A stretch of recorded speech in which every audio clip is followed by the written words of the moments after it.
हाय, मेरा नाम गौरांग, मैं चार्टर्ड अकाउंटेंट। आपका मेरे चैनल बिजनेस कंसल्टेंट में स्वागत है। इस वीडियो में हम लोग बात करेंगे जो जीएसटीआर 1 में इम्प्रूवमेंट हुआ है, इसमें कुछ फीचर्स आपके ऐड हो चुके हैं जो आपको एफिशिएंट बनाते हैं रिटर्न फाइलिंग पर्पस से और आपके लिए यूजर फ्रेंडली रहेंगे। ये क्या क्या चेंजेस हुए हैं, देखिए जो भी इम्प्रूवमेंट हो रहा है जीएसटी 1 में वो दो फेजेस में होगा, फेज 1 और फेज 2।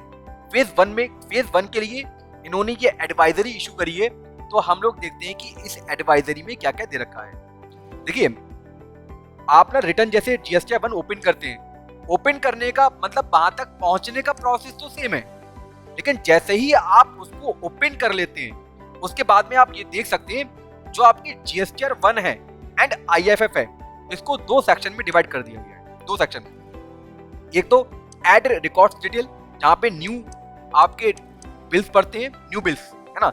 एक है आपका अमेंडेड रिकॉर्ड्स डिटेल, मतलब इन्होंने क्या करा है, दो सेक्शन में जितनी भी टेबल्स थी, जितनी भी आपकी पहले जीएसटी 1 में जो टेबल थी ना, उसको दो जगह डिवाइड कर दिया है ना। एक तो एक जगह कर दिया आपकी ऐड रिकॉर्ड डिटेल्स में और एक जगह कर दिया अमेंडेड रिकॉर्ड डिटेल्स।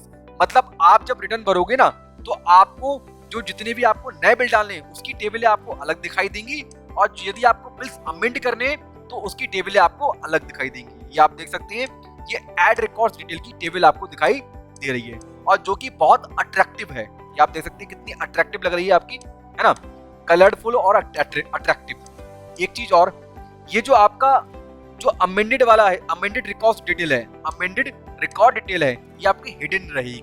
कैसी रहेगी? हिडन रहेगी, है ना, क्योंकि इस टेबल को यूज करने वाले जो लोग हैं ना वो 1% लोग हैं। एज पर डिपार्टमेंट रिकॉर्ड इस टेबल को यूज करने वाले लोग 1% हैं, तो इसलिए ये वाली जो टेबल आपकी रहेगी ये रहेगी हिडन। यदि आप इस टेबल का यूज करना चाहते हो तो आपको इस पर क्लिक करना होगा, आप इसके बाद में इस टेबल को यूज कर सकते हो। क्लियर है? अब हम लोग आगे चलते हैं। अच्छा, एक चीज और, जो भी आप डॉक्यूमेंट्स इसमें डिटेल दोगे, जो भी आप डॉक्यूमेंट्स की डिटेल दोगे, तो जो आप जितनी भी आप डिटेल दोगे वो आपकी कैसी होगी, इंफॉर्मेटिव विद कलर कोडिंग। जो भी आप डिटेल दोगे वो कलर कोडिंग के साथ में होगी टेबल से। जो भी आप स्टेटस, जो भी आप डॉक्यूमेंट्स अपलोड करोगे उसका जो स्टेटस है, अगर आपके बिल जो सेव्ड हो चुके हैं वो आपके ग्रीन कलर के दिखाई देंगे। जो आपके बिल पेंडिंग है, जो आपने बिल सेव करे हैं लेकिन वो अभी पेंडिंग है, पेंडिंग दिखा रहा है, तो इस तरीके से आपको ब्लू कलर दिखाई देगा। अगर आपके बिल एरर दिखा रहे हैं तो आपकी वो टेबल ना रेड हो जाएगी। तो इस तरीके से आपके जो जितने भी डॉक्यूमेंट्स हैं ना वो कलरफुल हो जाएंगे, टेबल को कलरफुल कर देंगे, है ना। तो आप देख सकते हैं कितने अट्रैक्टिव आपकी जीएसटी 1 आगे हो जाएगी, है ना। अब हम आगे चलते हैं। इन्होंने और क्या करा हुआ है, देखिए आपकी जो B2B वाली टेबल है और क्रेडिट नोट टेबल है, इसको इन्होंने क्या करा हुआ है, अगर आप नीचे आओगे तो इसको इन्होंने ना आपको जो जितने भी डॉक्यूमेंट्स हैं जो आपने डिटेल दी हुई है ना, the taxpayer will now be able to view in new records detail table with the detail of recipient wise count of records. Record details table will be the following column.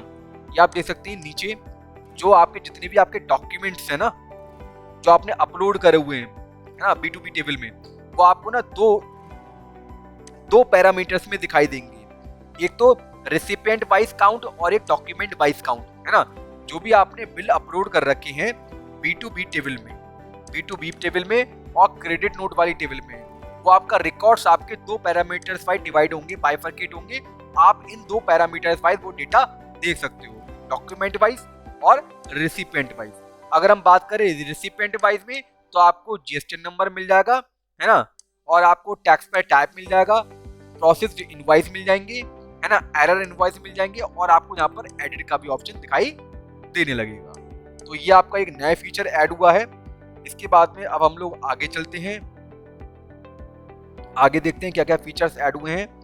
Records पर page features, ये क्या है, देखिए यहाँ पर ना आपका जो आपका रिकॉर्ड्स है, जितने भी आपने रिकॉर्ड्स डाल रखे हैं, बिल चढ़ा रखे हैं, आप क्या कर सकते हो, पहले ना आप एक बार में 10 बिल देख सकते थे, मतलब पर पेज में आपको 10 बिल दिखाई देते थे, 10 रिकॉर्ड दिखाई देते थे, जिसको बढ़ा करके 50 बिल कर दिया।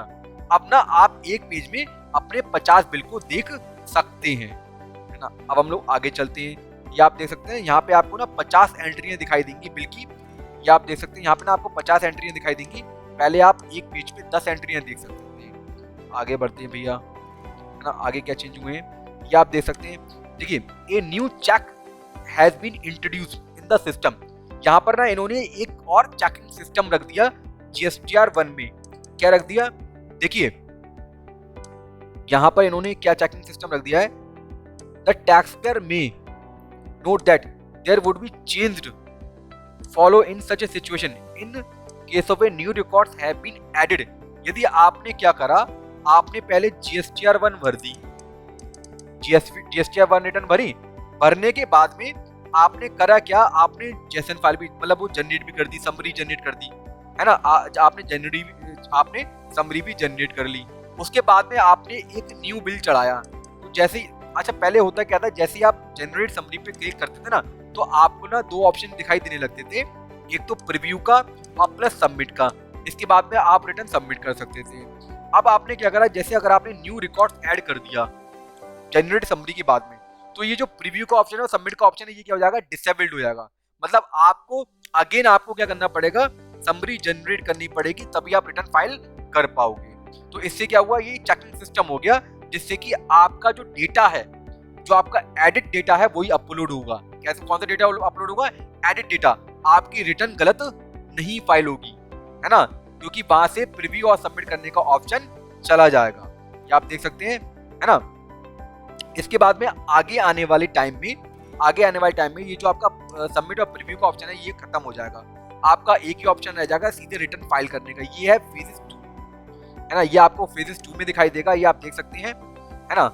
ये कह रहा है कि ये जो remove the need of submit button before filing, है ना। तो ये जो आपका पहले आप क्या करते हो, GSTR 1 के लिए आप जब GSTR 1 फाइल करोगे ना, GSTR 1 में आपको क्या करना पड़ता है, देखिए GSTR 1 में पहले आप रिटर्न सबमिट करते हो, उसके बाद में फाइल करते हो। तो भैया आगे आने वाले टाइम में सबमिट वाला ऑप्शन खत्म हो जाएगा, सीधे आप रिटर्न क्या करोगे, फाइल करोगे। तो ये आपके काफी सारे फीचर्स में इंप्रूवमेंट हुआ है GSTR 1 में, है ना। तो जो भी आपका इसका सेकंड फेजेस होगा, उससे रिलेटेड भी वीडियोस मेरे चैनल पे आपको मिल जाएगी। तो देखिए मैं ना आपको लाइव एक बार रिटर्न दिखा दे रहा हूँ किस तरीके से GSTR 1 आपको दिखाई दे रही है। देखिए हम लोग GSTR साइट को मैंने लॉग इन कर लिया एक पार्टी को, हम लोग रिटर्न डैशबोर्ड पे आते हैं। देखिए जाने का प्रोसेस वही है जो पहले था, इसमें कोई दो राय नहीं है ना। हमें फाइनेंशियल रेलिवेंट फाइनेंशियल सिलेक्ट करना है, क्वार्टर सिलेक्ट करना है रेलिवेंट, और हमें मंथ सिलेक्ट करना है। इसके बाद में हम सर्च पे क्लिक कर देते हैं। सर्च पे क्लिक करने के बाद में आपको प्रिपेयर ऑनलाइन पे क्लिक करना है। जैसे ही आप प्रिपेयर ऑनलाइन पे क्लिक करेंगे, आप ये देख सकते हैं आपके पास में ये अट्रैक्टिव टेबल आपको दिखाई देने लगी। जैसे आप इस पे क्लिक करते हैं, ये आप देख सकते हैं ना, ऐड रिकॉर्ड डिटेल्स की जितनी भी टेबल है वो तो आपको दिखाई दे रही है, और जो आपकी अमेंडेड रिकॉर्ड टेबल है वो आपको दिखाई नहीं दे रही है, वो हिडन हो चुकी है। आपको इस पर क्लिक करना पड़ेगा, तब आप जो आपके अमेंडेड बिल है उसको आप डाल सकते हैं। फिलहाल में हम इसको हिडन कर देते हैं क्योंकि इसकी अभी जरूरत नहीं है। तो आप ये देख सकते हैं, देखिए B2B इस केस में हमारा सिर्फ B2C के बिल हैं वो डले हुए हैं आपके। मैं अगर एक चीज और मैं आपको अगर ना ये वाली टेबल पे क्लिक करता हूँ B2B पर, तो आप ये देख सकते हैं रेसिपिएंट वाइज डिटेल है यहाँ पर। यहाँ पे आपको ना डॉक्यूमेंट वाइज डिटेल भी दिखाई देने लगेगी, है ना। तो जब देगी मैं आपको बता दूंगा। फिलहाल में अभी यहाँ पर बिल नहीं है, हम लोग आगे चलते हैं। ये आप देख सकते हैं आपका जो रिकॉर्ड्स है, जो हमने डेटा दिया हुआ है वो क्या हो चुका है, वो सेव हो चुका है, प्रोसेस्ड हो चुका है। तो प्रोसेस हो चुका है, तो आप ये देख सकते हैं ये आपका जो कलर है वो कौन सा है, ग्रीन कलर है और 1 लिखा हुआ आ रहा है ना। तो ये क्या हो चुका है, ये रिकॉर्ड प्रोसेस्ड हो चुका है। अगर रिकॉर्ड प्रोसेस नहीं होता, प्रोसेसिंग नहीं होता, तो अब यहाँ पर ना ब्लू कलर का साइन होता।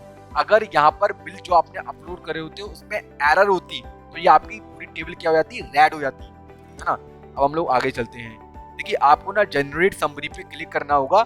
मैंने आपको बताया भी है कि अब क्या होगा, जैसे अगर आपने जनरेट समरी पे क्लिक कर दिया, आपकी समरी जनरेट हो गई, उसके बाद में आपने क्या करा, किसी भी टेबल में आपने चेंज कर दिया।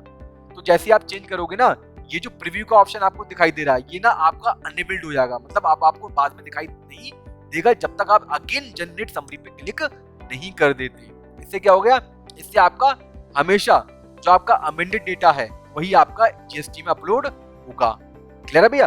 आगे आने वाले टाइम में ये जो सबमिट वाला प्रोसेस है, जो आप रिटर्न सबमिट करते हो ना, प्रीव्यू करते हो, सबमिट करते हो, ये भी सेकंड फेजेस में ये भी खत्म आपका हो जाएगा। तो फिलहाल में हम इस पे टिक कर लेते हैं और सबमिट पे क्लिक कर देते हैं और प्रोसेस पे क्लिक कर देते हैं। ये आपकी रिटर्न सबमिट हो चुकी है। इसके बाद में हम लोग फाइल रिटर्न पे क्लिक करते हैं। एक बार ना मैं रिफ्रेश कर लेता हूँ।